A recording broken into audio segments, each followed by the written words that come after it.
This is an extraordinary story about a cyclist, a guy called Brian Fitzgerald, hurtling round Regent's Park, not far from where I live. And there's this sort of perimeter road. And all these cyclists, they charge around there using it like a racetrack.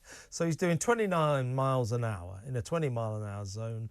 And he hit Hilda Griffiths, who was 81. She's been taking her dogs for walks to Regent's Park for 30 years, and only the week before she said to her son Gerald, she said, these bloody cyclists are getting worse. Anyway, Brian Fitzgerald hurtled into this poor old lady, killed her, and he's getting off scot-free because apparently it was, I suppose, a genuine accident.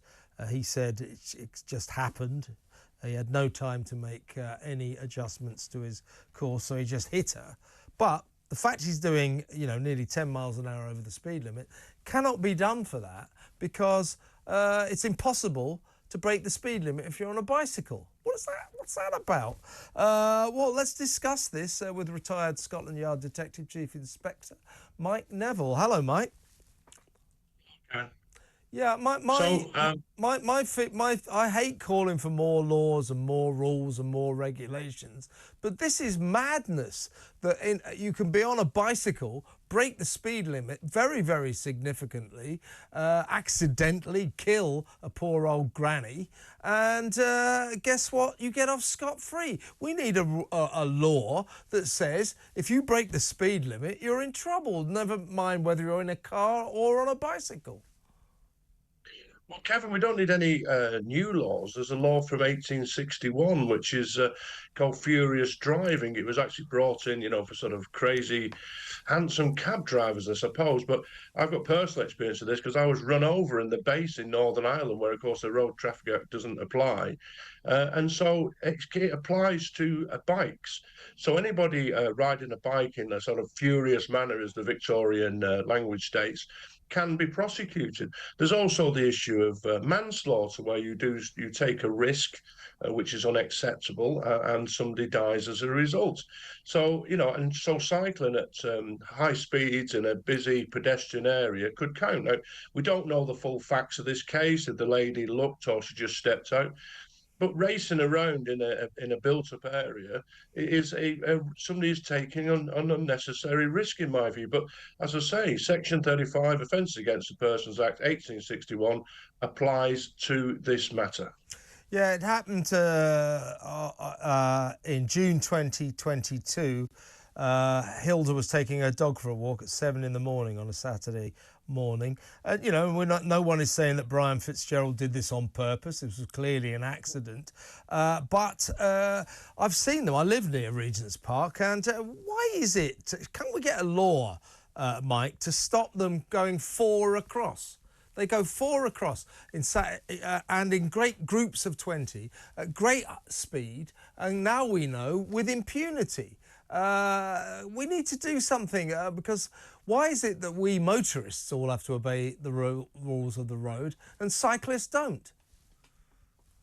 Well, the police hardly prosecute any road matters unless I was knocked off my bike 3 times and no one ever was prosecuted, because it's hard work for the police. They'll concentrate on things like speeding, where it's an absolute offence and you're done. But the law was actually changed so they're entitled to ride 4 abreast. So it's the ridiculousness. At one time, we all used to share, didn't we? We all used to be reasonable. So cyclists, when I was cycling to work, I would ride at the side of the road. Now it's all we'll just take over the whole road.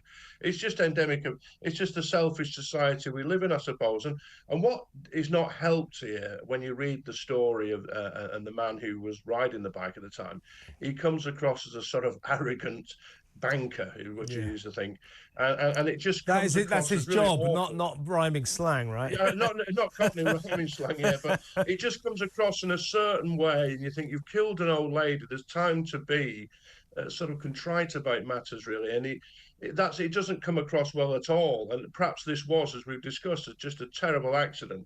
But as I've said, there are matters where if you take unnecessary risks and somebody dies as a result of that risk, that is a crime of manslaughter, in addition to the furious driving issue.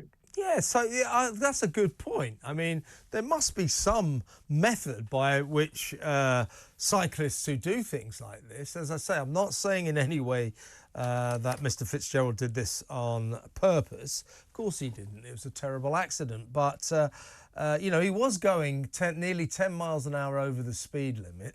And had he been obeying the speed limit, he may not have crashed into poor Hilda Griffiths. And I just think it's such a sad story. She'd been taking her dogs, her various dogs, for walks in that park for 50 years. 50 years. And then this happens. She got a heartbroken family. She's got a heartbroken son. And somehow or other, it just seems to me that the law, in terms of cyclists, road use, has severely let Mrs Griffiths down here. I don't think it's the law, Kevin. I think it's the actual prosecutors. It's the police and the CPS, because I don't understand. I guess why, that's what I meant, Mike. That's what I meant. But the law exists. So why aren't they using it? Or they could come out with a reason to say the reason we didn't prosecute him for furious driving or manslaughter is as follows. But they don't seem to have done that, and it seems to be painted as, well, we can't do him for anything because he's not in a motor vehicle. But we're not bothered about the speeding issue. The actual speed would be part of the evidence to say this is he is furiously driving or taking unnecessary risks. But we're not prosecuting him for speeding. This is another thing. And there has been several prosecutions under those acts over many years. So I think as I say, the CPS have got some explaining to do to the family. And why do you think, Mike, this riding across, they're allowed, as you say, to ride 4 abreast across the road. They can go whatever speed they want, whereas we motorists, we have to go about 4 yards around them. If we go any closer, we're in trouble. Why has our legal system, the police or whoever, given over the roads almost exclusively for the use of cyclists over everyone else? Why are we revering these lycra louts so much more than everyone else? They go through red lights. They don't observe any of the laws that the rest of us have to observe.